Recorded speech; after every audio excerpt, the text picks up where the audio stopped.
على المرابطين والمرابطات، وأيضا القتل اليومي في الضفة الغربية ومئات الشهداء الذين سقطوا هذا العام، وأيضا لتحرير الأسرى الذين يقبعون في سجون الاحتلال. אזרחי ישראל, אנחנו במלחמה, לא במבצע, לא בסבבים, במלחמה.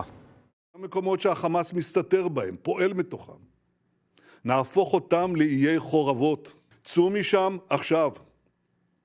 כי אנחנו נפעל בכל מקום ובכל העוצמה.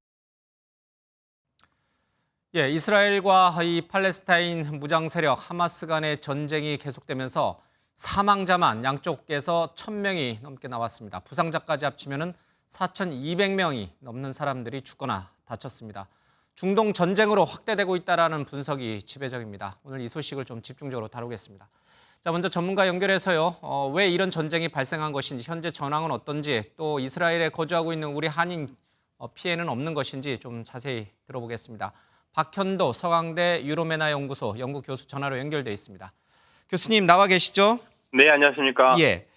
저희들이 어제도 보도를 좀 해드렸습니다만은 이 팔레스타인의 무장 세력 하마스, 그리고 여기에 맞서는 이스라엘, 먼저 이 어떤 특성을 갖고 있는지, 하마스는 어떤 조직인지, 그리고 왜 이 하마스와 이스라엘은 이렇게 서로 전쟁을 벌이고 있는지 그 얘기부터 좀 시작을 해야 될 것 같아요. 하마스는 어떤 조직입니까?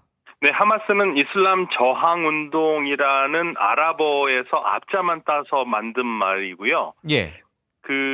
또 다른 뜻으로는 하마스가 아랍어 자체로서는 뭐 열정 이런 뜻을 가지고 있습니다. 예. 그런데 이제 이게 1987년에 만들어진 단체인데요. 그동안에 팔레스타인 해방을 위해서 싸웠던 피에로가 너무 연약하다. 우리는 좀 더 강하게 맞부딪히겠다 해서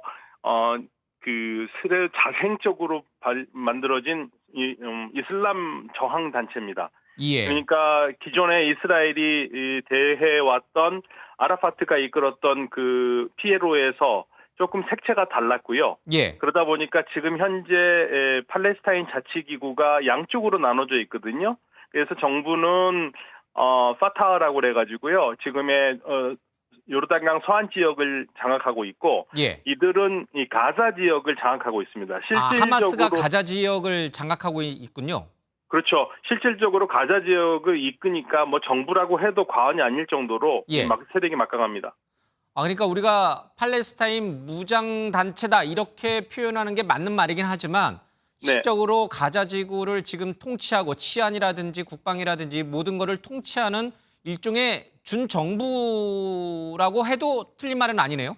네, 그렇습니다. 뭐 이렇게 사실은 뭐 그 합법적인 권한은 없는데 예. 워낙 장악하고 있기 때문에 이 지역을 그 팔레스타인 자치정부의 그 수반이 있는 서안에서 전혀 통제를 하지 못하고 있어요. 그러니까 팔레스타인 자치기구조차 손댈 수 없는 무장단체, 그러나 실적으로 가자 지구를 통치하고 있는 준정부, 이렇게 이제 네, 우리가 맞습니다. 하마스를 봐야 되는군요. 그렇습니다. 네. 그러면 이 가자 지구를 둘러싸고 그동안 이스라엘과 이 하마스가 계속해서 국지적인 교전을 벌였던 것은 저희들이 외신 뉴스를 통해서 그동안 많이 봐왔습니다. 그런데 왜 이번에 이렇게 순식간에 그것도 안식일에 로켓 수천 발을 쏘면서 심지어 뭐 패러글라이딩이라든지 오토바이를 타고 이스라엘 국경을 넘어서 이스라엘로 들어가서 음악 축제를 즐기던 이스라엘 국민이나 군인을 왜 납치한 것인지, 왜 이 도발이 시작이 됐는지 그 이유가 좀 궁금합니다. 네. 일단은 공식적인 이야기를 말씀을 드리면 예. 왜 이렇게 했느냐에 대해서 이 하마스 쪽에서는 이스라엘의 부당한 그 팔레스타인 지배, 그리고 정착종 확대, 그리고 알-아크사 모스크에 대한 공격, 이런저런 이야기를 들고 있어요. 예, 예. 그러니까 팔레스타인의 주민들의 자치권이라든지 생존권을 위협하는 이스라엘에 맞대서 싸우는 거다. 우리가 흔히 알고 있는 그 이야기들을 하고 있습니다. 예. 그런데 이제 우리가 의문을 갖는 건 왜 하필이면 이때냐라는 거죠. 그런데 이스라엘 쪽에 잡힌 그 하마스 대원의 말에 의하면 1년 전부터 이거를 준비를 했다고 그러거든요. 1년 전부터요? 네, 1년 전부터 준비를 했다고 그러는데, 그런데 이 시점에서 이렇게 하는 것은 일단은 1973년의 제4차 중동 전쟁과 굉장히 비슷한 시기입니다. 지금 73년 전쟁이 10월 6일에 시작됐거든요. 예. 그때도 이스라엘의 안식일이었습니다. 욤키푸르 축일이었고요. 그날 시작됐고 이번에도 이스라엘의 초막절인 금요일 날 끝나고 토요일 날 안식일에 시작됐습니다. 10월 7일 하루 차이고요. 50주년을 마치 그 기념이라도 하듯이 선제 공격을 시작했습니다. 예. 4차 전쟁도 이집트의 기습 공격으로 시작됐거든요. 그런데 시기적으로는 그런데 그러면 왜 하필이면 지금이냐를 보면은 그동안 최근에 가장 국제사회를 뜨겁게 달궜던 뉴스는 이스라엘과 사우디아라비아가 외교 정상화를 할지 모른다라는 이야기가 많이 나왔고요. 그렇죠. 예. 상당 부분 진척이 돼 있는 걸로 돼 있었고 문제는 이스라엘이 팔레스타인 문제에 대해서만 좀 더 유연하면은 거의 된다라는 느낌을 가지고 있었어요. 예. 그래서 그게 되면은 아무래도 하마스의 입장이 굉장히 난처해질 겁니다. 왜냐하면 사우디아라비아가 얘기하는 팔레스타인 문제에서 가장 핵심은 사실은 서한 지역에 있는 정부를 얘기하고 있는 거거든요. 예.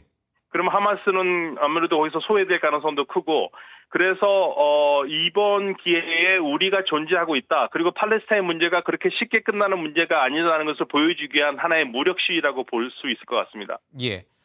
그런데 지금 이제 교수님 말씀하셨지만 이것을 무력 시위라고 봐야 되는 것인지 네. 아니면은 전면전을 선포해서 전면전 단계로 지금 들어간 것인지 이게 무력 시위치고는 굉장히 그 규모가 크고 사상자도 어마어마하게 지금 나오고 있거든요. 그렇죠. 그러니까 제가 말씀드린 무력 시위라는 것은 그 무력을 보여줬다라는 얘기고요. 예, 예. 사실은 전쟁을 시작한 거죠. 그런데 전쟁을 시작한 거다. 네, 근데 이길 수가 없는 전쟁이지 않습니까? 예. 이길 수가 없습니다. 이거는 이스라엘과 그 국가단체도 아니고요. 조직이 한 그 무장 조직이 이스라엘이 정규군을 싸워서 1대1로 싸워서 이길 수가 없는 전쟁이기 때문에 예.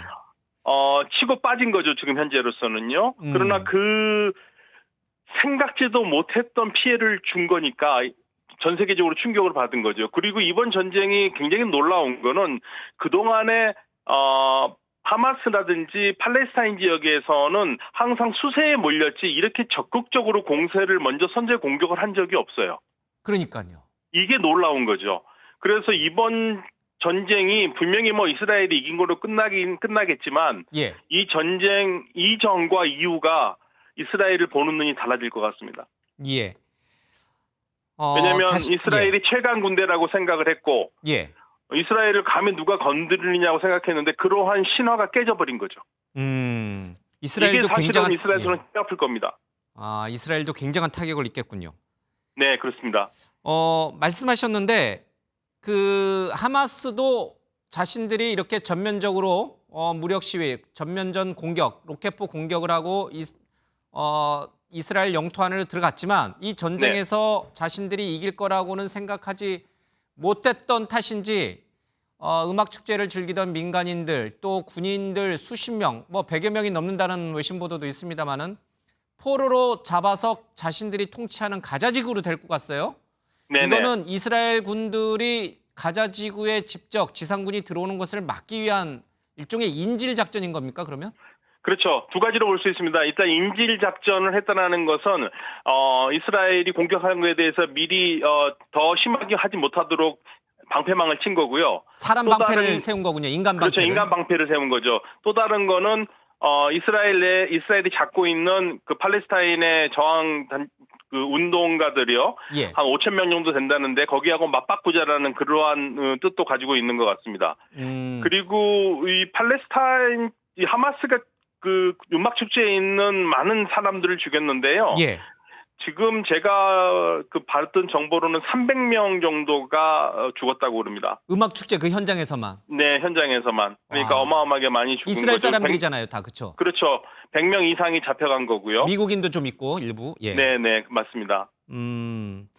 자, 그러면 이 전쟁이 인질까지 이 하마스가 인질까지 붙잡아둔 상태에서 저항한다면 이스라엘 군으로서도 무차별 폭격이라든지 아니면 전면적인 지상군 탱크 진입을 통해서 이 하마스를 뿌리 뽑겠다고 공언을 했는데 실제로는 그렇게 되기 어려운 측면이 분명히 있는 거네요. 인질 때문에. 인질 때문에도 그렇지만은요. 이게 들어가서 뿌리 뽑기가 어려워요. 예를 들면 나는 하마스다라고 몸에 옷에다가 무슨 그 하마스 표시를 하고 있는 것도 아니고 예. 민간인과 구별하기가 불가능하거든요. 그렇게 되면은 전격적으로 지상군을 투입해가지고 들어간다. 그러면은 뭐 어마어마한 민간인 손실이 날 텐데요. 민간인들이 많이 죽을 텐데 예. 그렇게 될 경우에 이스라엘이 전 세계적으로 받을 비난이 엄청날 겁니다. 그래서 말은 뿌리를 뽑겠다 하지만 실질적으로 지상군 투입은 어려울 것 같다라는 의견이 많이 나오고요. 예. 그리고 그렇게 되면 전쟁이 더 오래되고 시간이 질질 끌수록 이스라엘이 처음에는 당연히 전 세계적 관심이 먼저 선제 공격을 당했으니까 예. 저렇게 반격하는 것도 당연하지라고 생각하지만 시간이 끌면 끌수록 민간인 피해가 나면 날수록 이스라엘은 곤혹스러운 입장이거든요. 그리고 이게 자칫 잘못하면은 지금은 이스라엘과 하마스의 전쟁이지만 예. 이게 시간이 끌어서 민간인이 많이 죽게 되면은 이거는 이스라엘이 그동안 네타냐후 정부가 팔레스타인을 더 압박했다라는 그런 안 그래도 그러한 감정이 굉장히 큰데 예. 전 세계적으로 무슬림들이 단합된 모습을 보여버린다면 이거는 단순히 이스라엘 하마스 전쟁에서 무슬림과 이스라엘과의 전쟁이 돼버리거든요. 예. 이거는 이스라엘에서는 최악이기 때문에 최대한 그러한 점을 고려하지 않을 수 없기 때문에 아마도 지상군 투입은 어렵지 않을까 그렇게 보고 있습니다. 이게 일방적으로 이스라엘의 우위에 있는 전쟁이라고 생각을 했는데 교수님 말씀을 들어보니까 전혀 그렇지가 않군요. 네, 그러니까 이번에 너무나 속수무책으로 당했죠. 예. 그러니까 이스라엘이. 저도 깜짝 놀랐던 게 어느 정도까지 생각을 했었냐면은요. 너무 어이없이 침략을 당하니까 예. 저는 솔직히 이런 생각까지 했어요. 그냥 일단은 봐주고 카운터 펀치를 날리기 위한 하나의 작전인가? 이렇게까지 생각을 했는데 예. 지금 이스라엘 쪽에서 들어온 정보에 따르면 전혀 준비가 안 돼 있었더라고요. 예. 그리고 그 하마스 쪽에서 잡힌 포로 얘기에 따르면 자기네들도 놀랐다라는 거예요. 이스라엘이 이렇게 아무런 저항도 하지 않고 자기네들이 너무 쉽게 진지를 데리고 2시간을 걸어서 다시 가자로 들어갔다라는 거예요. 그 과정 속에서 이스라엘 군이 전혀 자기네들 제지하지 않았다는 겁니다. 거기에 대해서 놀랐다는 겁니다. 예. 그러니까요. 이 9.11 미국 이 테러 사태 때 미국이 그렇게 속수무책 테러에 당하는 걸 보면서 전 세계가 큰 충격을 받았었는데 이번 네. 사태 역시 이스라엘이 이 정도밖에 안 됐나? 굉장히 좀 충격을 받는 일이 좀 생긴 것 같습니다. 앞서 말씀하셨는데 여러 번째 얘기를 듣다 보니까 궁금해지는 게 네. 지금 이스라엘은 왜 1년 전부터 이 네. 공격을 준비했다라고 하마스 이 체포된 하마스 이 군인들이 얘기하는데 왜 그렇다면 이스라엘이 자랑하는 세계 최고의 정보기관인 모사드 또 이 모사드 뒤에서 전 세계를 모든 정보를 수집하는 미국의 CIA 왜 이런 동시다발적인 전면적인 로켓포 공격을 예상을 못했을까? 왜 그 정보를 파악하지 못하고 속수무책 당했을까? 이 부분이 좀 의문스러워요.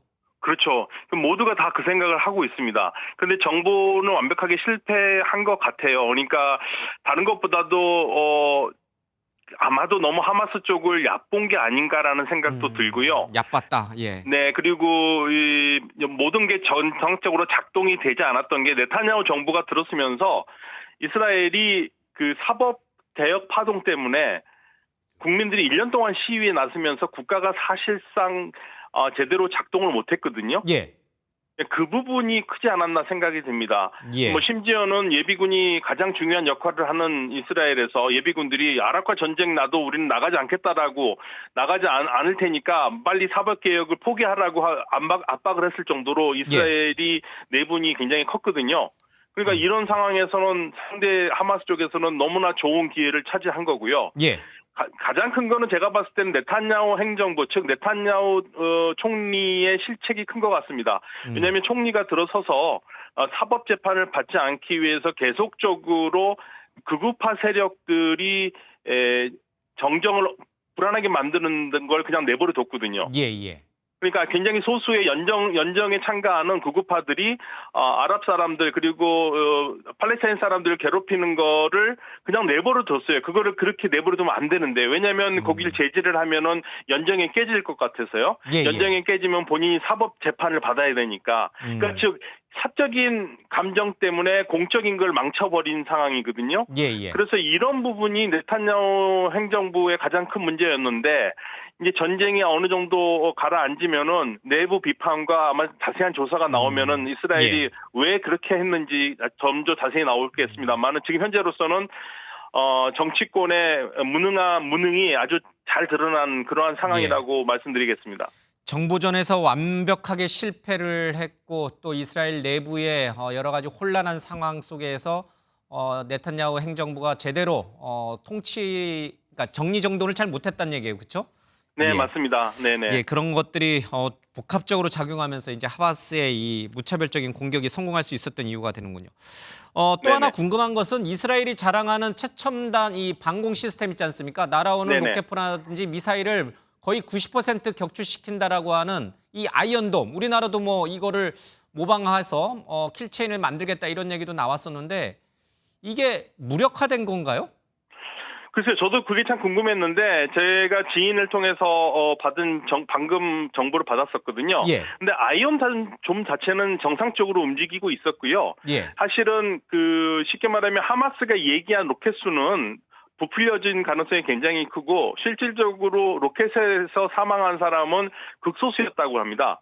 그러니까 대체적으로 이 마을에 들어와서 사살된 사람들이 많고 그다음에 교전에서 죽은 사람들이 많은 거지. 예. 이 아이언돔이 작동하지 않아서 사상자가 있는 건 아니라고 얘기를 하고 있거든요. 아, 로켓포 공격에 의해서 사상자가 많이 생긴 건 아니다. 네네, 그건 아니라고 그러는데 이게 진짜 사실인지 아니면 아이언돔의 위신을 지키기 위해서 하는 건지는 좀 더 전쟁이 끝나봐야지 확실할 것 같은데요. 예. 현재로서는 저는 그러한 정보를 받았습니다. 알겠습니다.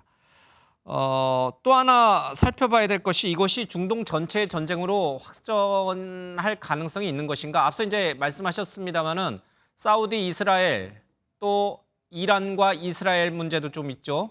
그리고 바레인이 또 있고 바레인 내에 또 무장 세력이 또 있지 않습니까? 네. 자, 이 아랍의 중동 국가들이 이 하마스와 이스라엘 전쟁에 참여할 가능성이 있습니까? 미국은 핵 항모를 이쪽으로 진주시켰다는 얘기도 오늘 나왔습니다만은.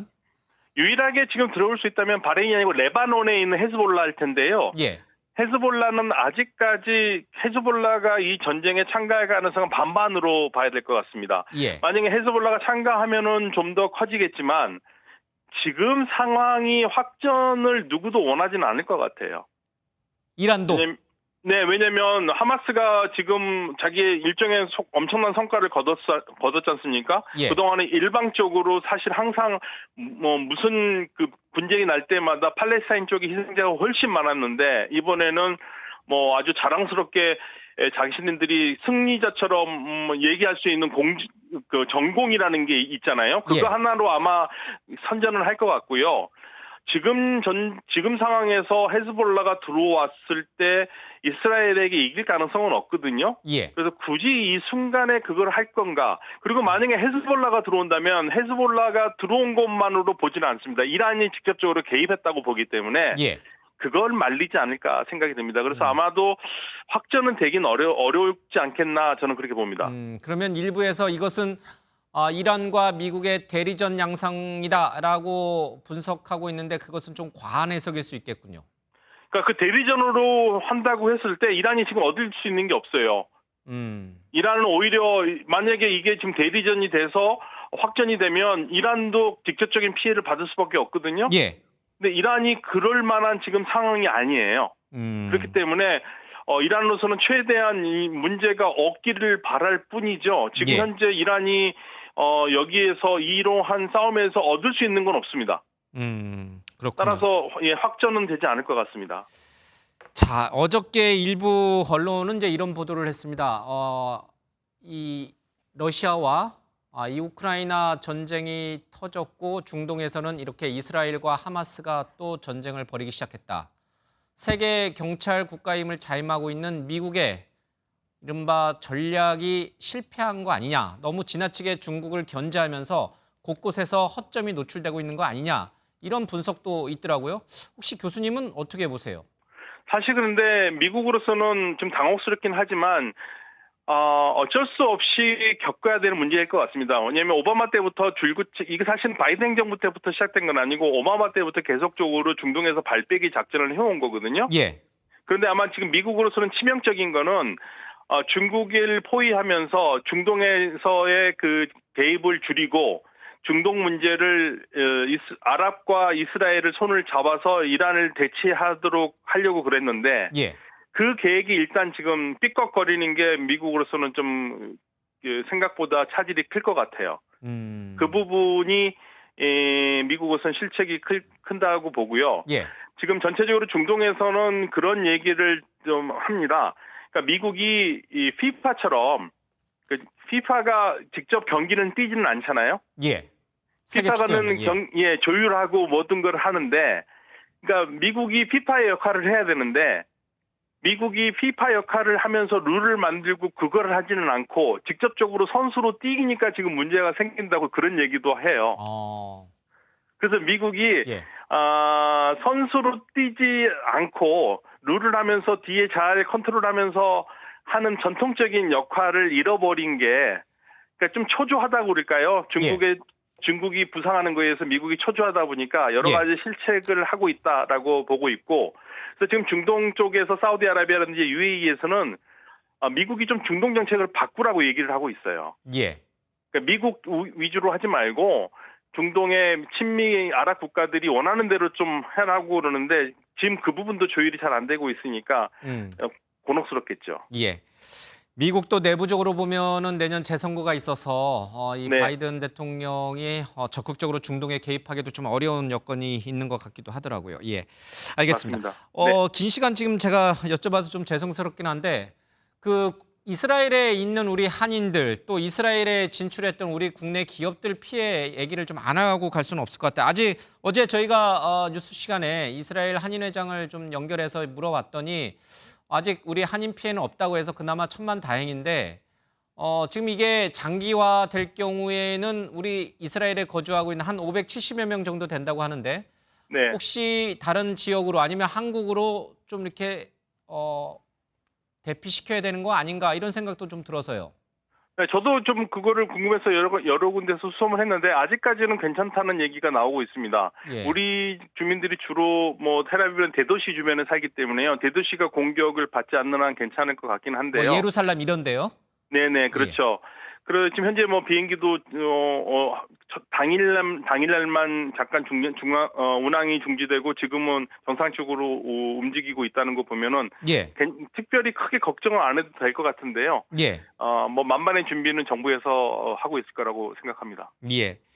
혹시 이 중동이 이 전쟁이 세계 경제에도 상당한 타격을 가져올 가능성이 있다고 보십니까? 뭐 원유 가격 상승이라든지. 뭐 어제 오늘은 깜짝 놀래가지고 잠깐 뭐 유가가 뛸 수는 있겠지만은요.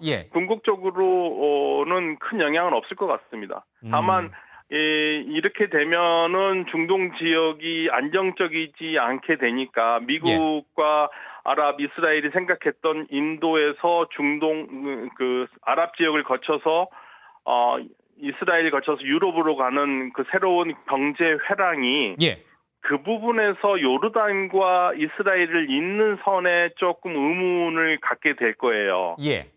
왜냐하면 처음에 그 회랑을 얘기할 때도 다른 건 다 좋은데 요르단에서 이스라엘을 잇는 그 회랑이 안전할 것이냐라는 얘기가 많이 있었거든요. 근데 이 부분이 이제 이번 전쟁으로 더 부각이 돼서 이 부분을 어떻게 해결을 할 것인가가 지금 소위 말해서 ITU2, 이스라엘, 인도, 미국, UAE가 중심이 되는 그 다자연합체와 그다음에 사우디아라비아 등 여러 국가들이 이 문제를 해결해야 되는 난제를 안게 됐습니다. 자, 한반도도 화약고고 중동도 화약고인데 중동에서 그 화약고가 터졌다. 이제 오늘 아침 일부 조간신문들은 그렇게 이제 제목을 뽑기도 했습니다. 우리 지금 서강대 유로메나 연구소 박현도 교수님한테 왜 이 전쟁이 시작이 됐고 또 어떤 배경이 있는지 앞으로 어떻게 전개될 것인지까지 좀 자세히 좀 얘기를 들어봤습니다. 오늘 말씀 너무 잘 들었습니다. 고맙습니다, 교수님. 네, 감사합니다. 서강대 유로메나 연구소 박현도 교수였습니다. 자, 이 박현도 교수와 얘기 중에 뭐 언급이 좀 있었습니다만은 이스라엘이 이렇게 어처구니 없이 당할 줄은 정말 몰랐습니다. 모사드도 있고요, 미국의 CIA도 있었습니다. 그리고 이 적어도 방공 시스템인 아이언돔도 있었습니다. 우리도 이 모든 것들을 모방하는 이 킬체인을 준비하고 있는데 혹시나 이런 것들이 역시 무력화되는 것은 아닌지 걱정도 됩니다. 자, 이스라엘이 왜 뚫렸는지 먼저 기자 얘기부터 들어보겠습니다. 미사일이 흰 연기를 내뿜으며 공중으로 솟구쳐 오르고 한참을 날아가더니 적진에서 날아온 로켓을 명중시킵니다. 이스라엘이 지난 2011년부터 실전 배치한 방어 시스템 아이언돔입니다. 아이언돔은 레이더와 첨단 추적 기술, 미사일 방어 포대를 사용해 이스라엘로 날아오는 로켓이나 박격포의 궤도를 추적하는 시스템으로 90% 이상에 달하는 요격률을 자랑합니다. The Iron Dome brings down this probability to a very small probability. 아이언돔이 하마스의 로켓에 속수무책으로 뚫린 이유는 뭘까? 새벽에 7,000발의 로켓이 동시다발적으로 날아온 탓에 레이더가 이를 감지하고 통제센터에서 대응 명령을 내리기에는 한계였을 것으로 추측되고 있습니다. 이 때문에 병원을 비롯해 도로 등 도시 곳곳이 쑥대밭이 됐습니다. Now had a direct hit from a missile in the hospital. We are just now trying to evaluate the damages that are being caused to the hospital. 또 정보전에서 실패한 것도 이스라엘이 허를 찔린 원인 중 하나로 꼽힙니다. 해외 첩보를 담당하는 이스라엘 정보기관 모사드와 미 중앙정보부 CIA도 하마스의 공격을 예상하지 못한 것으로 알려졌습니다. MBN 뉴스 전남주입니다. 앞서 들으셨지만 하마스가 왜 이스라엘에게 이렇게 기습적인 전면전 수준에 달하는 기습적인 공격을 가했는가? 이스라엘과 사우디아라비아의 정상화는 또 무엇이고 또 이스라엘 내부의 극단적인 정치적 갈등은 또 무엇인가? 그런 것들이 복합적으로 작용을 하면서 하마스로 하여금 도발의 빌미가 됐던 것 같습니다. 이 얘기도 신혜진 기자의 리포트로 다시 한번 정리해 보겠습니다. 이번 충돌의 중심엔 아라크사 사원이 있습니다. 예루살렘에 있는 이 사원은 이슬람교와 기독교, 유대교에서 모두 성스러운 곳으로 여기고 있습니다. 1994년 평화협정을 통해 사원 내부에서 기도는 이슬람교도만 할 수 있도록 했는데 이스라엘이 유대인들도 이곳에서 기도나 예배를 할 수 있게 하려는 시도가 이어지면서 하마스와의 충돌이 끊이질 않았습니다. 하마스 측은 이번 공격이 팔레스타인이 수십 년간 겪은 이스라엘의 모든 만행에 대응하기 위한 것이라고 표면적인 이유를 밝혔습니다. على المرابطين والمرابطات وأيضا القتل اليومي في الضفة الغربية ومئات الشهداء الذين سقطوا هذا العام وأيضا لتحرير الأسرى الذين يقبعون في سجون الاحتلال. 이스라엘에서 네타냐후를 앞세운 극우 연정이 출범한 후 팔레스타인과의 대립은 더욱 커졌습니다. 이스라엘이 시민들의 강한 반발에 부딪히면서도 정통 유대교 교리에 중심을 둔 정책을 강행하려는 사법 개편 움직임과 동예루살렘 지배권을 키우려는 시도가 계속되면서 내부 혼란을 키웠습니다. 이 틈을 타 하마스가 전례 없는 대규모 무력 공격을 가한 모양새입니다. 극우 정당이 나옴으로써 팔레스타인 독립, 특히 가자 지금 멀어지잖아요. 점점 팔레스타인 정책이 적대 정책, 하마스도 마찬가지고. 일각에선 이스라엘이 순위파 종주국인 사우디아라비아와 관계 정상화를 시도하며 중동에서 세력을 확장하는 모습을 보이자 하마스가 이번 공격을 통해 중동 내 입지를 키우려는 것이란 해석도 나오고 있습니다. MBN 뉴스 신혜진입니다. 예, 방금 보신 리포트에서 이 하마스 대변인 얘기가 나왔는데 밑에 자막이 없어서 무슨 말인지 조금 시청자분들이 이해를 못하셨을 것 같습니다. 이번 공격은 알-아크사 사원과 그곳의 팔레스타인 시민들을 지키고 팔레스타인 죄수들을 해방시키기 위해서 공격한 것이다. 이렇게 이 하마스 대변인이 얘기한 내용이었습니다. 자, 이제 문제는요, 가자 지구입니다. 가자 지구가 이 하마스가 사실상 통치하고 있는 지역이기도 하고요. 이 하마스 무장대원들이 이스라엘에 들어가서 민간인과 군인들 수십 명, 100여 명까지 달한다는 외신 보도도 나오고 있습니다만은 인질로 붙잡아서 데려간 곳이 바로 가자 지구입니다.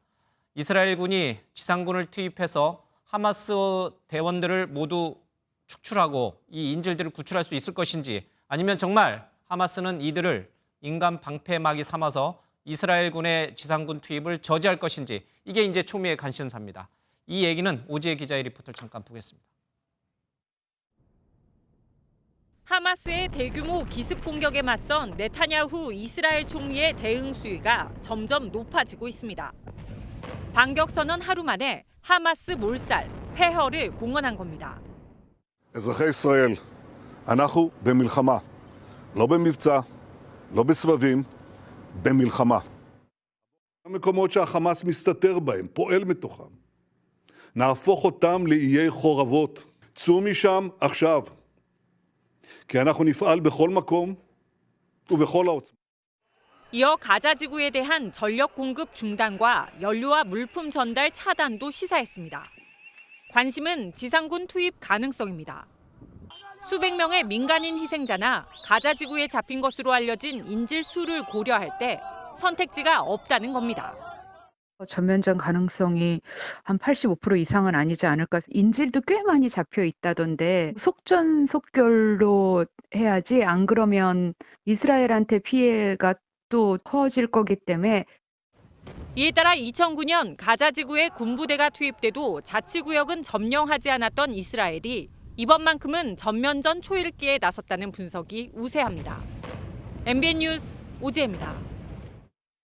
예, 미국의 9.11 테러가 있었고 또 러시아 우크라이나 전쟁이 있었습니다. 수천 명의 사람들이 또 민간인 군인들이 죽고 그랬는데 이번에도 마찬가지입니다. 벌써 이 사망자만 1,000명이 넘습니다. 양측 모두. 그리고 민간인 부상자까지 합칠 경우에는 4,000명이 넘는 사람들이 죽거나 다쳤습니다. 아마 사상자는 계속해서 더 늘어날 것으로 좀 보입니다. 전문가 박현도 교수와 함께 긴 시간 이 전쟁의 내막에 대해서 또 앞으로 어떻게 전개될 것인지에 대해서 얘기를 좀 들어봤는데 굉장히 좀 충격적입니다. 이 9.11 테러를 당했을 때도 우리가 이제 우리 나라 밖에서 벌어진 일이기만 합니다만은 이게 남의 일 같지가 않아요. 우리도 늘 언제든 전쟁에 발발할 수 있는 그런 대내외적인 환경에 우리도 지금 놓여 있기 때문에 이게 남일 같이 안 느껴져서 그런지 사람들도 굉장히 관심이 많은 것 같습니다. 박창환 교수님은 이 지금 이스라엘과 하마스의 이게 국지전이 아니에요. 이제 전면전이에요. 거의 사실상 그렇죠? 어떻게 보셨어요? 어떤 점을 시사한다고 보세요? 모사드라든지 CIA 또 방공망이 뚫린 것도 그렇고 우리 박현도 교수 얘기 들었습니다마는 하마스 무장대원들이 국경 넘어서 이스라엘 영토 안으로 들어왔는데 이스라엘 군인들이 전혀 대응조차도 못하고 자국민이 끌려가는 거를 보고만 있었다는 얘기도 굉장히 충격적입니다. 결국은 이스라엘이 사실은 신화를 만들어냈지 않습니까? 그동안에 수많은 전쟁을 겪으면서도 굉장히 단결된 힘으로 그 주변의 그 중동 국가들로부터 독립을 유지해 볼 수 있었고 그 과정에서 굉장한 예를 들어 중동의 어떤 인권이라든지 이런 것들을 무시했기 때문에 세계적인 비난도 받았는데 그럼에도 불구하고 탄탄한 내부 결속력이 이스라엘이 지금까지 강건하게 유지해왔던 비결이었거든요. 그런데 방금 이제 우리가 화면에서 봤지만 최근에 이스라엘은 사실상 거의 내전 상태에 가까운 내분 상태였습니다. 그렇죠. 그러니까 네타냐후 총리의 어떤 그 어려움, 정치적인 어려움 때문에 이 사법부의 어떤 개입 이런 게 있었고 이거에 대해서 네타냐후 총리가 사법부를 갖다가 사실상 무력화시키면서 이스라엘이 거의 우리로 따지면은 탄핵 사태에 접어드는 그런 내분 사태에 접어들었거든요. 그래서 더 구구 강경파한테 그렇죠. 네타냐후는 쏠렸고. 그게 지금 이스라엘 아까도 보셨지만 이 정도의 그 소위 7,000발의 로켓이 날라오고 거의 전시 상태에 돌입을 했는데 이 정도면은 이스라엘의 청년들이나 예비군이 총출동해야 되는 상황인데 얼마나 지금 내분이 심한 상태냐 하면 예비군들이 출동 안 한다는 거예요.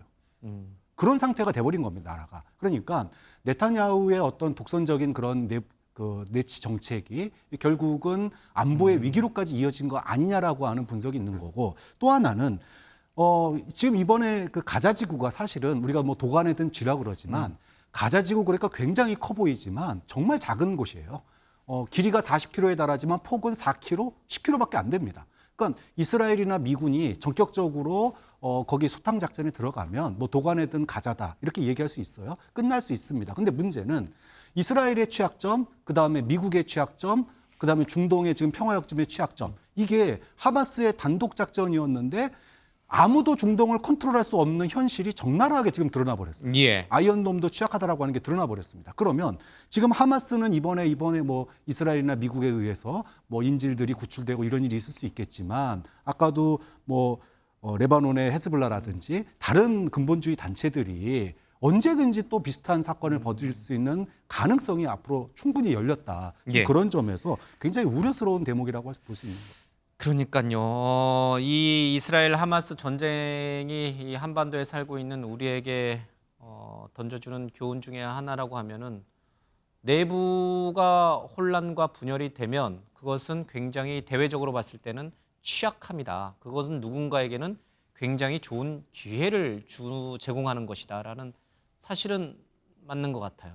명백한 사실이죠. 그리고 이스라엘 내부의 정치적 혼란을 하마스가 120% 활용한 거잖아요. 그러니까 이스라엘에서 벌어지고 있는 일은 이스라엘은 성문 헌법이 없다 그래요. 그래서 이제 대법원 자체가 우리나라 헌법재판소처럼 위헌도 판단하고 법률 폐기권도 갖고 있는 거예요. 그런데 이 대법원 자체가 진보 진영 위주로 구성되면서 네타냐후 행정부 하는 일마다 다 브레이크가 걸렸어요. 그래서 추진하는 게 네타냐후의 사법개혁이에요. 사법개혁 요체는 뭐냐. 이런 사법부에 대해서 행정부만이 아니에요. 예. 행정부와 입법부가 둘 다 동시에 사법권을 좀 제한하자는 취지예요. 어떻게 예. 되냐.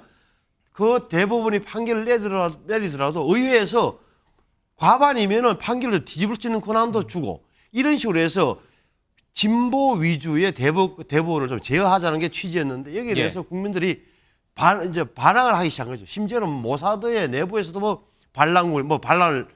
모사드의 지휘관들도 뭐 말을 안 듣는다는 이야기가 나왔죠. 얼마나 국정원 간부들이 대통령 말을 안 듣게 되는 거죠. 또 예비군들도 시위에 동참하고 이러다 보니까 그 자랑하는 모사드 자체도 기능이 정지돼 버린 거예요. 그러니까 우리가 말하는 아무리 뭐 사전 경보 기능, 전 세계에 자랑하는 정보기관도 정치적 바람에 휘몰리면서 수도된 거죠. 따라서 이거는 뭐냐. 디지털이나 AI는 뭐니 해도 결국은 정치, 정보나 이런 거는 전쟁은 사람이다라는 점도 굉장히 중요하고 말씀하신 대로 모든 적은 어떻게 보면 내부에 있다는 이런 것도 되는 거죠. 예. 정익진 변호사님은 어떻게 보셨어요? 이게 우리에게 어떤 부분에서 그러니까 이렇게 막 우리처럼 또 이렇게 물론 미국도 좀 뭐 매번 치고받고 싸우고 전직 대통령과 현직 대통령이 맨날 서로 으렁거리고 싸우고 있어서 뭐 비슷하긴 합니다만은 우리도 내부적으로 보면 굉장한 정치적 갈등과 정치적인 뭐랄까 이게 적대화다라고 할까요? 분열이라고 해야 될까? 이런 부분들이 사실은 노출이 되고 있거든요. 근데 이게 안보적으로 봤을 때는 대단히 위험한 상황을 가져올 수도 있다라는 교훈이 좀 들어요. 제가 봤을 때 이번에 하마스의 공격은 북한이 어떻게 공격할 것인가 만약에 북한이 공격을 한다면 그걸 보여주는 것 같아요. 사람도 이거 알고 있을 거 아니에요. 이스라엘 하마스. 그 로켓포 영상 같은 게 굉장히 자극적이지만 전 어떤 걸 더 중요하게 보냐면은 특수부대가 침투를 했어요. 온갖 방법으로 뭐 오토바이도 타고 패러글라이딩도 타고 그래서 사람들을 납치해 갔어요. 그러니까 아무리 북한하고 남한하고 전력 차이가 나도 이스라엘보다 더 전력 차이가 나겠습니까? 그렇지 않잖아요. 그럼에도 불구하고 기습 공격에는 속수무책이다. 그다음에 우리나라는 어떻게 되어 있냐면은 광화문에서 수원까지 거리보다 광화문에서 개성까지가 더 가까울 거예요. 그렇게 수도 서울이 그 휴전선하고 굉장히 가까운 그런 지리적 위치도 있고 결정적으로는 뭐가 있냐면 북한에 핵이 있잖아요. 그렇기 때문에 아무리 경제적이고 뭐 이런저런 것들이 중요하다라고 하더라도 만약에 그 북한이 이렇게 그 오판을 해가지고 전쟁을 일으키면 우리가 지난 70년 동안에 이루어놨던 것이 다 물거품이 될 수 있는 그런 것들이 될 수 있겠다. 이런 부분들을 다시 한번 생각하는 계기가 된 것이 아닌가 싶습니다. 이번 전쟁을 북한도 분명히 잘 알고 있을 것이고 어쩌면 흉내낼지도 모르겠습니다. 또 너무 과한 공포심을 가질 필요는 전혀 없습니다만은 그렇다고 이거는 정말 중동에서 벌어진 일이야 우리랑은 아무 관련이 없어 이렇게 또 안이하게 생각할 일도 전혀 아닌 것 같습니다. 지금 앞서 이스라엘에 거주하고 있는 우리 한인들은 아직 피해는 없다고 합니다. 그리고 비교적 대도시 주변에 그러니까 이 가자 지구라든지 이렇게 접경 지역에 있지 않고 큰 도시에 있어서 비교적 안전한 상태가 유지되고 있다고 하는데 어제 저희가 뉴스 7 시간에 연결했던 한인 회장 얘기 잠깐 좀 듣고 가겠습니다.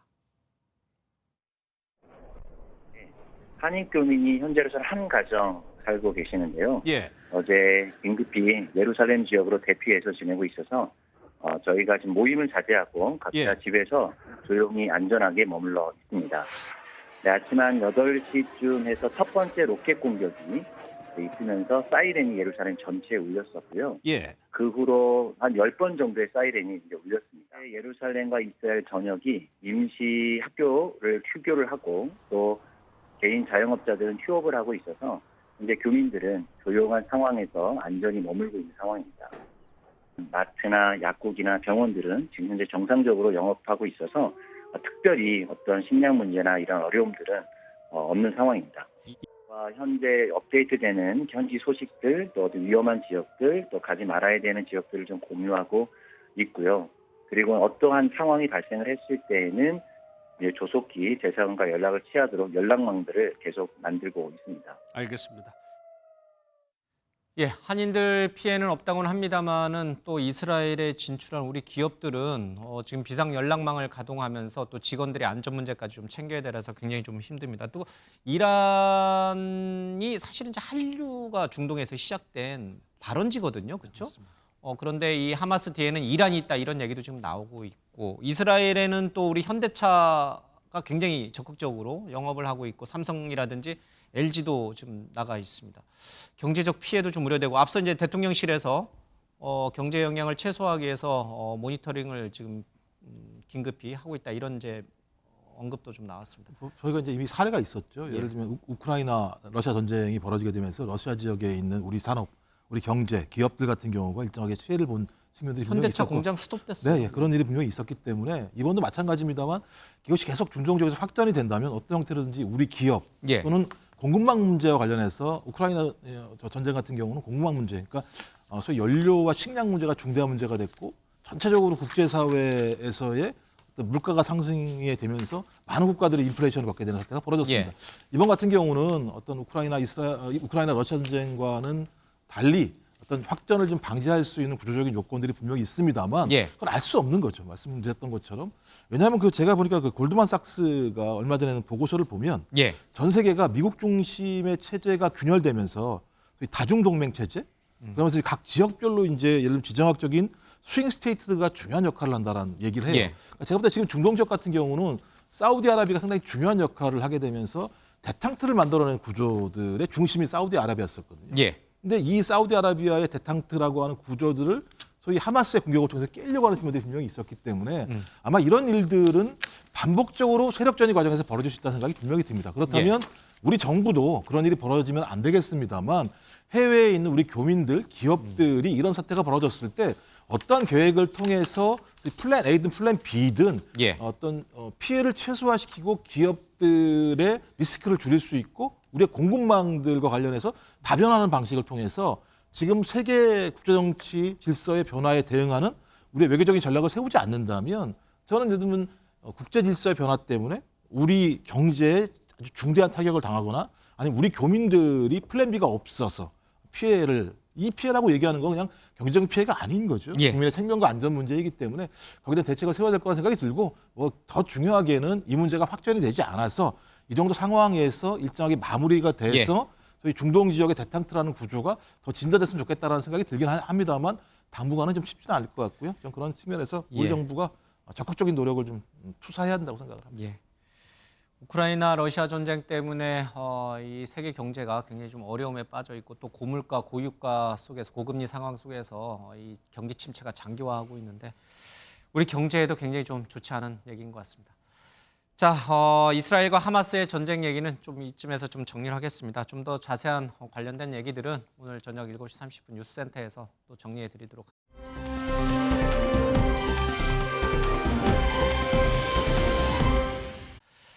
자, 정치 얘기로 좀 가도록 하겠습니다.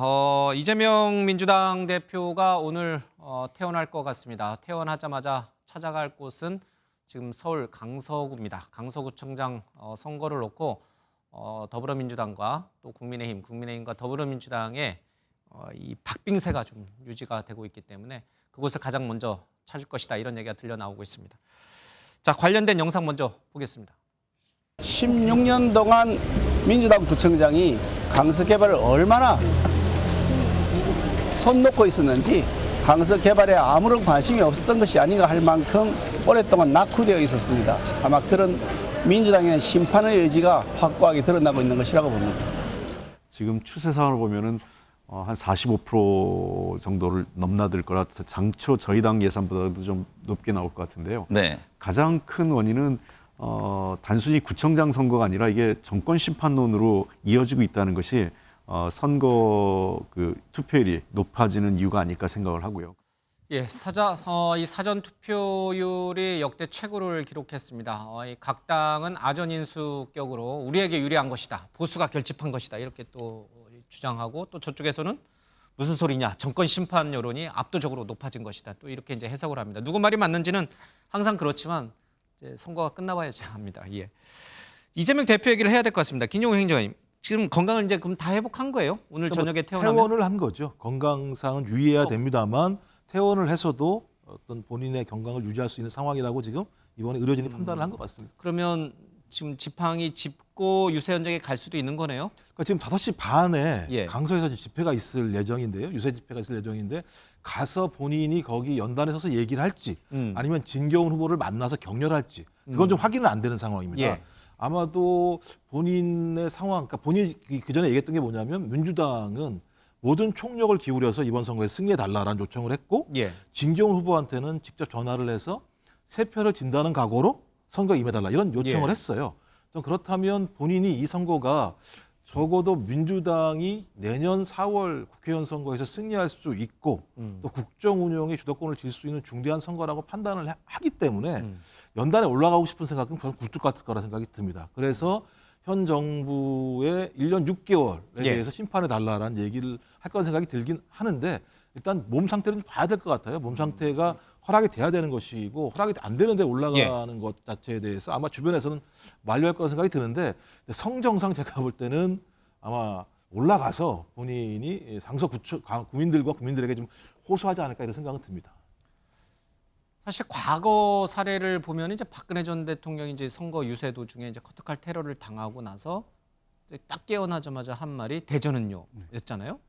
대전이 이겼잖아요. 그래서 그러면 이재명 대표가 뭐 본인이 단식한 거랑 박근혜 전 대통령 그 테러 당한 거는 좀 차원이 다르긴 합니다만은 어쨌든 어떤 아픈 상황에서 그걸 극복하고 초췌한 모습으로 선거 유세 현장에 나와서 강서구청장은요, 강서구는요 이렇게 말을 하면 그것은 박근혜 전 대통령 때처럼 플러스 효과를 가져올 것이냐, 아니면 거꾸로 보수층을 더 자극을 해서 이재명 대표가 안 나타났으면 더 좋았을 법한 그런 결과로 갈 것이냐. 어떻게 전망하세요? 그러니까 이게 우리가 보통 지역 선거가 치러지게 되면은 예. 이슈가 지역 이슈가 되는 경우가 있고 아니면은 이게 전국 이슈로 치러지는 선거가 있어요. 근데 지금 강서구청장 재보궐선거는 지역 선거가 아닙니다. 그러니까 구청장 뽑는 선거가 아닌 것 같아요. 그렇죠. 이미 예. 사실상 어떻게 보면 윤석열 대 이재명 이런 어떤 윤석열 대 이재명 그렇죠. 이런 어떤 구도 하에서 이것이 다음 총선에 서울의 어떤 민심을 나타내는 풍향계다. 이게 이미 여론에 의해서 수십 번 규정이 돼 버렸어요. 총선 대리전이다. 그렇죠. 그러다 보니까 뭐 거기에 이재명 대표가 나오든 안 나오든 사실상 이미 이것은 전국 선거다. 그러니까 지역만 강서구의 구청장 선거지. 그렇기 때문에 뭐 이재명 대표가 가서 유세를 하든 안 하든 예. 저는 판세에 커다란 변화는 없을 거라고 봅니다. 다만 이재명 대표가 지금 이제 보궐선거에서는 사실은 우리가 지지층의 결집이 굉장히 중요하다고 그러잖아요. 왜냐하면 보통 총선이나 대선 때보다 투표율이 낮기 때문에 지지층이 얼마나 결집하느냐 이게 이제 가장 첫 번째 관건이 되는데 예. 사실 민주당의 지지층이 그동안에 이제 결집이 좀 약했었거든요. 그런데 최근에 이재명 대표의 어떤 그 기소 문제가 사실상 구속 여부가 이미 이제 판가름이 났기 때문에 예. 그리고 어쨌든 단식 투쟁을 한 거 아닙니까? 그렇게 본다면은 소위 이재명 대표에 대해서 그렇게 호감을 있지 않은 소위 민주당 지지층일지라도 예. 이재명 대표가 몸 지팡이 짚고 이렇게 나와서 현장에서 선거 유세하면 민주당의 결집도가 아무래도 올라갈 수밖에 없겠죠. 물론 상대적으로 국민의힘 측의 지지층도 반대 급부로서 결집을 하시겠지만 어쨌든 뭐 저는 이재명 대표 쪽이 조금 더 유리하다. 뭐 일단은 민주당 쪽이 이미 판 자체가 민주당이 상당히 좀 어느 정도 좀 우세한 거 아니냐라고 하는 그런 분석하에서 이미 들어갔었기 때문에 뭐 나쁘지 않은 선택이라고 봅니다. 지팡이 짚고 나타나면은 민주당 쪽에 좀 유리할 수 있다. 동의하세요?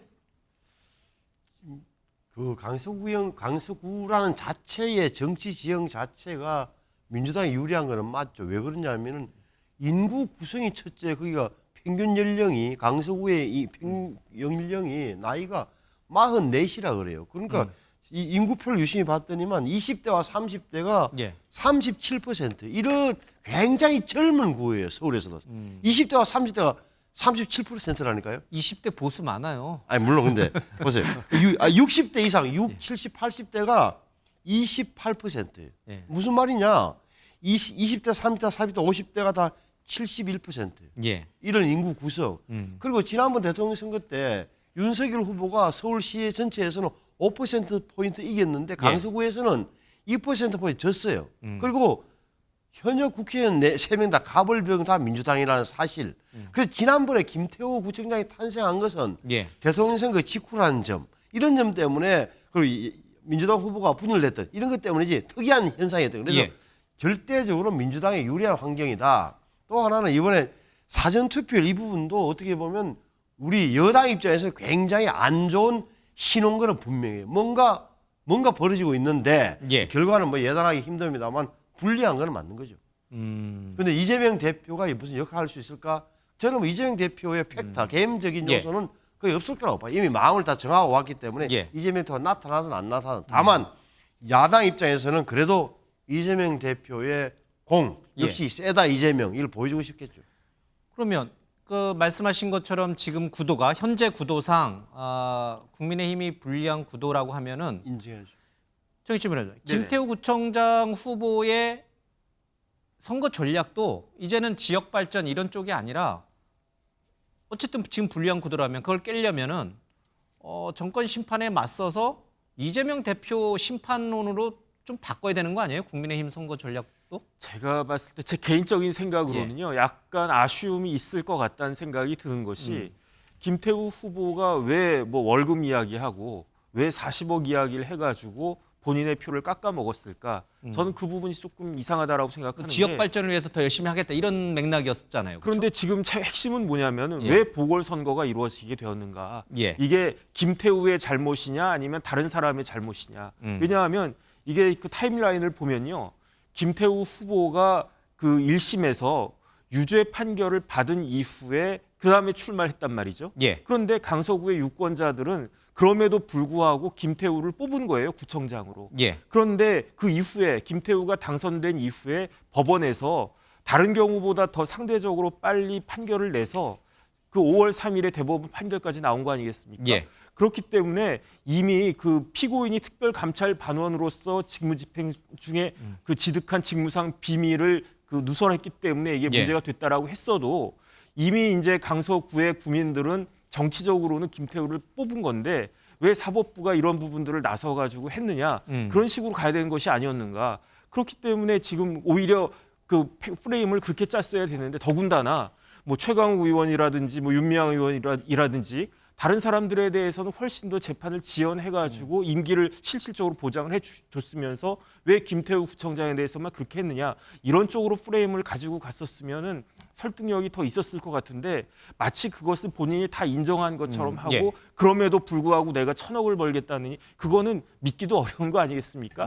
그런 의미에서 세밀한 부분들에서 조금 제가 봤을 때는 아쉬움이 있겠다는 생각이 듭니다. 그 선거 전략은 당 지도부도 관여를 했을 거 아니에요? 그건 제가 알 수가 없죠. 그냥 김태우 후보 진영에서 캠프에서 자체적으로 그런 선거 구도라든지 프레임을 짜지는 않았을 텐데 결과적으로 무슨 얘기냐면 아까 박창한 교수님 말씀하셨지만 이게 내년 총선의 전초전이고 사실은 전국 선거 양상으로 번진다고 하면은 뭐 좀 성급한 얘기일 수 있습니다만 선거 결과에 따라서 양쪽 지도부는 굉장한 타격을 입을 수 있겠다는 거예요. 진 쪽은. 그러니까 지도부, 대표를 포함해서 이재명 대표든 김기현 대표든. 그럴 수밖에 없는 것이 이재명 대표는 말할 것도 없고 지금 김태우 후보가 출마하게 된 배경이 윤석열 대통령이 사면 복권해 준 거잖아요. 그러니까 결국은 이 최종적인 책임이 대통령한테까지 갈 수가 있는 불똥이 것인데 대통령한테까지 간다? 제가 봤을 때는 그렇게 이어지지 않겠습니까? 그런데 제가 판결문 다시 한번 봤더니 그 공소사실 내용이 그 주 러시아 대사가 금품 수수하고 한국도시철도공단 이사장이 뭐 유착돼가지고 금품 수수하고 예. 그다음에 공항철도 비리 이런 것들을 그 비리를 갖다가 제보했는데 그럼에도 불구하고 유죄 판결이 난 거거든요. 이런 것들이 공익제보지 뭐가 공익제보인가 이런 부분들을 더 정확하게 치고 나갔으면 어땠을까 하는 그런 아쉬움은 있는데 이미 이제 그 투표가 내일 모레로 다가왔으니까 결과는 이제 지켜봐야 될 것이 아닌가 하는 생각이 듭니다. 예. 어쨌든 진 쪽은 양당 지도부가 치명상을 입을 수밖에 없는 그런 구도로 좀 흘러가고 있는 것 같습니다.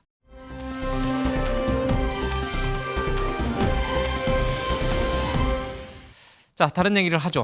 하태경 국민의힘 삼선 의원인데요. 원래 지역이 부산인데 자기 지역이 아닌 서울 수도권에서 나오겠다라고 이제 선언을 했습니다. 이게 파장이 좀 있는 것 같아요. 양쪽 모두 이 자기 텃밭에서 출마하던 사람들을 좀 뒤흔들고 있는 것 같습니다. 그 얘기를 좀 들어보겠습니다. 우리 당의 총선 승리를 위해서 저의 정치적 기득권을 내려놓습니다. 저는 내년 총선에서 제 고향 해운대를 떠나 서울에서 도전하겠습니다. 새 인재에게 길을 터주고 저는 서울에서 도전하여 승리하겠습니다. 제가 해운대를 떠나 서울에서 승리한다면 우리 당은 2석을 따내는 효과를 얻게 될 것입니다. 총선 승리의 미랄이 되기를 희망합니다. 당하고 상의를 좀 계속 할 겁니다. 근데 지금 마음은 뭐 당이 부르는 곳이면 어디든 가겠다는 마음가짐을 가지고 있습니다. 오늘 아침에 이제 당대표, 원내대표 다 말씀을 드렸고요. 하신 말씀은 뭐 역시 하태경이다. 고맙다. 뭐 이런 그런 반응을 보이셨습니다. 그리고 자, 고향 해운대를 떠나서 서울에서 출마를 하겠다. 국민의힘 총선 승리의 미랄이 되겠다. 기득권을 내려놓고 국민만 바라보는 정치의 모범을 보이겠다. 이게 이제 하태경 의원의 이 출마의 변인데, 근데 홍준표 대구시장은 또 여기에 대해서 이게 무슨 뭐 선당후사 때문이냐, 뭐 자기 살 길 찾아간 것이지. 어차피 부산에 나와봐야 공천 안 줄 것 같으니까 서울로 온 거 아니냐, 이제 이렇게 또 약간 폄하했습니다. 어쨌든 이 하태경 의원의 이 선언으로 인해서 여야 공의 중진들이 이제 솔선수범해서 하태경 의원처럼 험지로 가야 되는 거 아니냐, 이런 얘기들이 좀 나오는 것 같습니다. 네 분에게 좀 여쭤보고 싶어요. 하태경 의원이 서울에서 출마하는 건 정말 선당후사일까, 아니면 홍준표 대구시장의 말대로 공천받기 어려우니까 이제 살 길 찾아서 서울로 온 건가? 홍준표 대구시장 말이 맞다고 생각하시는 분 있으세요? 차마 방송에서는 그렇게 손을 못 드시는 건가? 손을 들었는데요. 손 들었어요? 그러면 나머지 세 분은 하태경 의원의 기자회견 내용 그대로 승리의 미랄이 되기 위해서 기득권을 내려놓는 그런 선당 후사의 정신이었다, 이렇게 세 분은 보시는 거죠? 아니요, 저도 그렇게 생각하지는 않습니다. 그러니까 이제 공천이 예. 만약에 해운대에서 본인의 공천과 당선이 확실하다면은 이렇게 할 필요 없는 거죠. 사실은 지금 그 여권이든 야권이든 어마어마한 그 소위 정치적 싸움이 일어나고 된 가장 근본적인 원인은 공천이에요. 결국은 공천 싸움입니다. 물론 하태경 의원이 뭐 자신이 밀어주고 싶은 후배 의원들이 얼마나 있는지 모르겠지만, 후배 정치인들이 만약에 지역에서 확실한 공천이 보장됐는데 그걸 버리고 서울 간다? 정치인으로서는 있을 수 없는 일이다. 다만 이것에 대해서 어느 정도 결단은, 저는 뭐 본인의 결단을 존중해 줄 필요는 있다고 봐요. 서울이 분명히 지금 국민의힘 인사들 만나보면 서울 험지입니다. 지난 지방선거 때까지는 다 서울구청장 나오려고 전현직 의원들 뭐 엄청나게 경쟁했어요. 그런데 이번에는 다 서울 피하거든요. 그런 점에서 본인 공천 여부가 불확실하긴 하지만 그럼에도 불구하고 서울에 출마 선언한 거는 저는 뭐 나름 결단일 수 있다. 하지만 그 근본적인 문제는 결국은 공천이 지금 불확실한 상황에서 결과적으로 먼저 선제 공격한 거 아니냐. 그러니까 소위 쉽게 얘기하면은 공격이 최선의 방어. 뭐 이런 성격의 지금 어떤 결단이었다, 이렇게 보는 게 좀 맞다고 보는 거죠. 그럼 박 교수님 분석이 맞다면 이거는 선당후사가 아니잖아요. 근본적으로는 자기 살 길 찾아서 갔다라고 하는 홍준표 대구시장의 말이 맞는 거면 이 하태경 의원의 이 기자회견 또는 이 서울 출마가 여야 다른 중진 의원들에게 이른바 중진들의 이 험지 출마론에 전혀 영향을 못 줄 거 아니에요. 다른 중진들은 안 따라갈 거 아니에요. 그러니까 기본적으로 제가 볼 때 역대 선거를 보면 험지 출마라고 얘기하는 건 자발성들이 높지 않았어요. 계속 밀려가다가 마지막 선택지가 험지였습니다. 그렇기 때문에 밀려가다가 간 곳이 험지였다. 그렇죠. 아니, 생각을 해보십시오. 3선을 했습니다. 거기에 있는 유권자들이 12년 동안 의정을 동안 하라고 인정해 준 거예요. 거기를 나올 때에는 나와야 될 이유가 있어야 될 거 아닙니까? 만약에 지역에 있는 유권자들이 너는 안 돼. 도덕적으로 문제가 있어. 하태경 의원이 그렇습니까? 저는 잘 모르겠어요. 제가 이제 부산에 있는 민주당 당협위원장하고 며칠 전에 저녁 식사를 한 적이 있어요. 부산 지금 아주 어수선합니다. 어느 지역에 누가 나온다는 얘기가 지금 바다예요, 실제로. 근데 누가 나오겠습니까? 나온다고 얘기하면 대통령실과 대통령 측근들이 나온다는 얘기가 있어요. 근데 이미 얼마 전에 기사가 떴잖아요. 대통령실에서 40여 명 정도가 출마를 준비하고 있다는 얘기가 나왔죠. 그러면 대통령실에서 나온 사람들이 험지로 가겠습니까? 대체적으로? 영남 지역이나 유리한 지역으로 갈 가능성이 높겠죠. 이미 사전 작업을 했겠죠. 저는 그렇다면 이런 흐름들과 관련해서 본인이 공천받을 수 없다라고 하는 판단이 가장 컸을 것 같고요. 그다음에 또 하나는 하나의 출구로서 내가 이렇게 얘기하면 서울에서도 제가 볼 땐 조금은 경쟁력 있는 곳에 갈 수 있지 않을까라고 하는 남들의 판단을 했다는 생각이 들기 때문에 하태경 의원이 들으면 야박할지 모르겠습니다만 지금까지 역대의 험지 중진 출마들은 대부분 이런 형태로 벌어졌기 때문에 이렇게 해석하는 것을 야박하게 생각하지 않았으면 좋겠다 이런 말씀을 드리고 싶습니다. 양쪽 다 있는 거죠. 그러니까 정치적 생존 모색과 선당후사라는 명분 사이에는 거리는 있을지언정 저게 완전히 100% 배치된다. 제로와 100 사이는 아닌 거예요. 저것은 충분히 있을 수 있습니다. 49대 51. 왜 그러냐 보세요. 지금 양당 간의 이 전쟁은 누가 이길 것 같습니까? 어떤 편이 이기죠? 공천 혁신하는 사람들이 척이 이기는 거예요. 공천 혁신 요체는 뭐죠? 새롭고 유능한 인재를 국민 앞에 내세우는 것, 이게 공천 혁신 아니겠어요? 그러면 자, 공천 혁신의 장소는 전쟁터는 어디냐? 수도권이에요. 왜? 253개 지역구 가운데 절반인 121개 지역구가 수도권에 있기 때문에 현재 스코어가 어떻게 됩니까? 121개 가운데 우리 국민의힘은 17명, 17명. 서울에 49인데 41대 8이에요. 경기도 59인데 51대 아마 한 몇 군데. 이런 식이란 말이에요. 그러면 수도권에서 이길 수 있는 사람은 뭐냐? 지명도가 높고 하태경도 지명도가 있잖아요. 어찌됐건 지명도가 있는 사람들이 기득권, 자기 지역을 버리고 수도권에 와서 하겠다는 것은 선당후사 명분이 충분한 거예요. 이게 연결이 어떻게 되느냐. 지금 3선 이상이 지금 보십시오. 내가 알기로는 민주당이 3선 이상이 39명인데 32명 정도 수도권에 몰려 있어요. 이게 좋은 기회예요. 국힘 입장에서는. 왜? 이번에 하면은 446, 16년째 한 의원을 지역구에서 밀어야 되는 수도권의 유권자들, 민주당 지지자들 생각한다면 새로운 얼굴, 새로운 사람이 들어서면 충분히 탈환 가능하단 말이에요. 그런 면에서는 저는 지금 하태경 의원은 냉소적으로 볼 게 아니에요. 저게 나비 효과처럼 여야, 국민의 민주당을 통틀어서 다 흔들게 돼 있어요, 지금.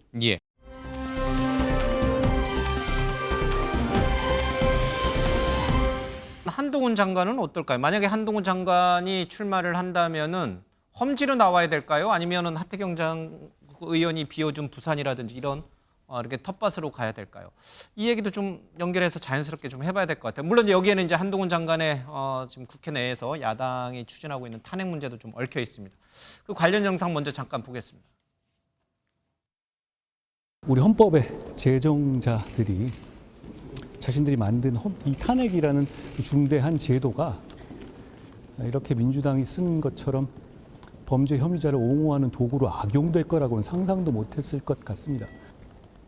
다수당의 힘으로 뭐 남 눈치 안 보시고 국민 눈 신경 안 쓰시고 하시고 싶은 거 다 하시니까 저는 저번에 제가 말씀드렸죠. 하시고 싶으면 하시라 이런 말씀을 드렸었는데 그 입장이 같습니다. 어쨌든 저도 그 여러 여론을 듣고 심사숙고해야 될 시간이 필요하고요. 10월 중에는 국감이 이루어지기 때문에 다른 이슈로 분산되는 걸 원치 않습니다. 그러니까 실질적으로 탄핵안을 발의하고 관철시키려고 해도 본회의 일정이 잡혀 있지 않기 때문에 10월에는 그 자체가 추진 자체가 불가한 상황입니다. 본인이 여기서 주저할 것이 아니라 그러면은 한동훈 장관 같이 능력 있고 또 여권의 인재풀에 들어있는 사람 같으면은 역할을 해야 되는데 그럼 총선 역할밖에 없어요. 일단 한동훈 장관 같은 경우에는 굉장히 뭐 인텔리 같아 보이고 이렇게 하는 측면이 있고 실제로 굉장히 유능한 검사고 하기 때문에 서울에서 딱 거기에 맞는 특화 지역구들이 있습니다. 저 같으면은 굳이 따지자 그러면은 그 강서벨트 중에 하나 나갈 것 같습니다. 하태경 의원이 서울 출마를 선언하면서 이제 공천을 둘러싼 얘기들이 본격화하는 것 같습니다. 여야 모두요.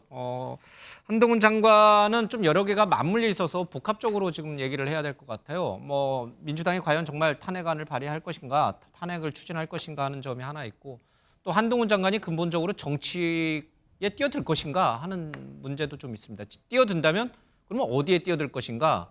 이준석 전 대표는 강서 라인이면 좋겠다 이제 이렇게 얘기하니까 여러 얘기가 복합적으로 이제 다 튀어나오기 시작을 해서 뭐 어떻게 결정이 이루어질지 어떻게 흐름이 전개가 될지는 잘 모르겠습니다. 정혁진 변호사께서는 어떻게 보세요? 이 세 가지 그러니까 야당의 탄핵 추진 네네. 플러스 한동훈 장관의 정치 선언 플러스 서울 출마 이 세 가지가 다 연달아서 이어져 갈 거라고 보세요? 제 생각에는 한동훈 장관은요 내년 총선에 그렇게 연연할 사람이 아니에요. 연연할 필요도 없고. 그러니까 뭐 나온다 안 나온다 이런 거 신경 안 쓴다는 얘기예요? 아니, 본인이 나가고 싶은 마음도 그렇게 많지 않을 것 같아요. 제가 봤을 땐. 왜냐하면 한동훈 장관은 사람들이 생각하는 것처럼 그렇게 정치적인 사람이 아니에요. 한동훈은 그냥 검사일 뿐이에요. 검사 한동훈을 잘 나가는 검사 한동훈을 이렇게 정치인같이 띄워준 것은 누구냐? 민주당이라고요. 문재인 대통령 때부터 문재인 정권부터 지금 윤석열 정권에 이르기까지 한동훈을 이렇게 막 띄워준 사람은 민주당일 뿐이고 그렇기 때문에 만약에 한동훈 장관이 정치적인 뜻이 있었잖아요.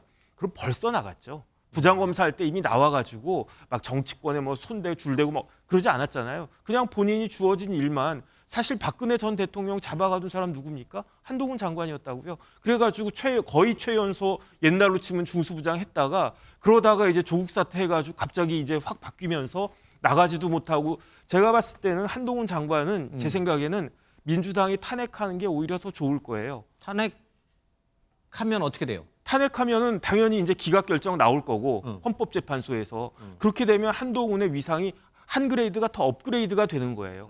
그러니까 예를 들어서 한동훈 장관이 반부패 부장 그 옛날 중수부장 하다가 그 조국 사태 때문에 저쪽으로 밀려나려 부산고검 같은 데로 이렇게 좌천되지 않았습니까? 그러니까 그때는 아무것도 할 수 없는 그런 상황이었는데 그거 잘 버티고 나니까 갑자기 법무부 장관 됐잖아요. 탄핵하면서 그냥 조금 쉬고 있다가 뭐 이렇게 저렇게 하고 있으면은 사람들이 헌법재판소에서 기각 결정 딱 받으면 그러면은 진짜 여권의 거의 유일한 대선 후보가 될 수 있을 것이 아닌가 저는 그런 생각이 들기 때문에 그다음 제일 무서운 사람은 어떤 사람이냐면요. 욕심이 없는 사람이잖아요. 그러니까 제가 봤을 때 한동훈 장관은 본인이 하고 싶은 건 이미 다 했다. 법무부 장관까지 했는데 뭘 더 바라겠습니까? 그렇기 때문에 여기서 내가 뭐 더 할 수 있으면 하는 거고 아니면 마는 거고 그렇게 생각할 것이다. 저는 그렇게 판단됩니다. 뭐 정치적인 부담을 이제 윤 대통령이나 이런 여건에 주지 않기 위해서 탄핵안을 이제 탄핵 소추를 했을 때 그냥 자진 사퇴하고선 정치권에 뛰어들 가능성은 전혀 없어요. 아니 탄핵을 당해야죠. 왜냐하면 만약에 민주당에서 탄핵을 의결하잖아요. 그러니까 그때 사표 내고 그거는 누가 봐도 사표 못 내잖아요. 탄핵 의결하면 못 내게 돼 있나요? 탄핵. 그럼 누가 봐도 한동훈이라고 하는 개인을 스토킹하는 거잖아요. 야당이라고 한 거대 제1당이라고 한 당 전체가 한동훈이라고 한 한 사람을 놓고 스토킹하는 그런 아주 뭐 그 옛날 그 이짐에 당한 그런 모습까지 보여주는 거기 때문에 그게 이제 국민들 눈에 어떻게 보이겠습니까? 차라리 탄핵당하고 있는 것이 그 내년 총선에는 여당한테도 훨씬 더 유리할 것이다. 저는 그렇게 판단드는데요. 저도 지금까지는 어떻게 보면 얼마 전까지만 해도 정 변호사님 비슷한 생각을 했는데 저 생각이 좀 많이 달라진 지점이 저는 한동훈 장관이 공적인 일을 하려고 한다면 총선에 출마해야 된다 생각해요. 정치인이 돼야 돼요. 그런 저 이재명 대표 체포동의안 구속영장이 기각되는 순간부터 사실은 그 길로 갈 수밖에 없는 처지가 된 거예요. 저렇게 안 되면 제가 보기에는 그냥 저 변호사로 그냥 나중에 살든가 아니라면 뭔가 공적인 일을 하려면은 저는 정치적 역량을 입증해 줘야 된다. 그래서 출마밖에 없다고 생각이 제 생각을 바뀌었다는 말씀드리고 어디로? 그러니까 저는 이런 의미에서는 저는 지금 하태경 의원의 저게 왜 중요하다고 보느냐 하면은 대통령실이나 영남권이나 뭐냐면 전부 다 꽃길만 가려고 한다는 비판이 있단 말이에요. 왜? 희생을 하려는 사람이 없다. 보수 진영에서는. 그러니까 모험을 하지 않는다. 2분만 달고 나오면 다 당선되는 지역에 가서 하려고 하니 이게 당의 미래가 열리지 않는다는 얘기 말. 그렇다면 한동훈 장관도 과감하게 저는 어디에서 뭐 100% 떨어질 때 어디 나가겠어요. 다만 한 뭐 40대 뭐 60이나 이런데 가능성은 있지만 노력하겠다는 여기에서 정치의 역량을 보여줘야 돼요. 그러니까 기사들 앞에 서서 이렇게 뭐 문답하는 식이 아니라 정말 일반 국민과 호흡하면서 정치인으로 변신하는 한동훈의 모습을 보여줘야 앞으로 미래가 열리는 거예요. 한동훈 장관을 탄핵 소추할 경우에는 더 키워주는 꼴이라는 우리 정혁진 변호사의 얘기 들으면서 민주당은 어떤 생각을 해야 될까요? 의견은 여러 가지가 있겠습니다만 저는 한동훈의 화양연화는 끝났다고 생각해요. 기본적으로. 왜냐하면 그렇게 1년 넘게 수사를 한 야당 당대표 구속영장 기각됐잖아요. 기본적으로. 그러면 본질적으로 많은 국민들이 진짜 증거가 있어서 한 것이 아닐 수도 있겠나라고 생각하는 거 아니겠습니까? 법무부와 검찰은 뭐 하는 겁니까? 증거 가지고 기소하는 겁니다. 증거도 확인하지 못한 법무부 장관입니다. 국회에 와서 부스럭소리라는 얘기를 하고 있고. 그러니까 피의 사실을 계속 내내 공부했던 사람이고요. 또 하나는 법무부 장관이 된 이유가 뭡니까? 윤석열 대통령이 임명했기 때문이에요. 예. 윤석열 대통령이 1년 넘게 국정운영 지지율 30%대 박스권에 갇혀 있습니다. 60%, 60%는 지금 반대를 하고 있습니다. 만약 강서 선거에서 지게 되면 적어도 윤석열, 한동훈 이름으로 선거한다는 게 국민의힘 정치 출마자들에게 도움이 되겠습니까? 근데 왜 그 출마자들이 한동훈 법무부 장관을 정치 중심으로 세워서 정치를 하려고 할까요? 민주당도 마찬가지입니다만 한동훈을 탄핵해라 이렇게 말씀하시는데 이건 앞뒤가 바뀐 거예요. 왜냐하면 헌법에 규정되어 있는 국회의 권한입니다. 탄핵이라고 얘기하는 건. 국회에서 어떠한 사람이 국무위원이 헌법과 법률을 위반했는데 그것이 중대하다고 판단해서 그 국회 내에서 토론을 통해서 만약에 탄핵을 해야 된다고 생각하면 결정을 하는 거예요. 근데 그런 어떤 제안에 대해서 법무부 장관이라는 대상자가 왜 지금 안 하냐고 얘기하는 게 상식적으로 법무부 장관 국무위원으로서 태도입니까? 국민한테 나 탄핵하라는 얘기밖에 안 되는 거잖아요. 그러니까 제가 볼 때는 국회를 뭐로 보느냐? 적으로 보는 거예요. 그런 사람이 정치를 하면 되겠습니까? 상식적으로? 적어도 정치에는 룰이 있는 거예요. 그러니까 소위 말해서 토론을 통한 정치를 하지 않고 전쟁을 통한 정치를 하려고 하는 어떤 법무부 장관, 국무위원이 정치를 하는 건 막아야 되는 거죠. 쌍방이 제가 볼 때. 전 그래서 태도를 바꾸셔라. 정치를 하시려고 하면 전쟁이 아니라 토론을 하셔라. 이런 말씀을 드리고 싶습니다. 알겠습니다.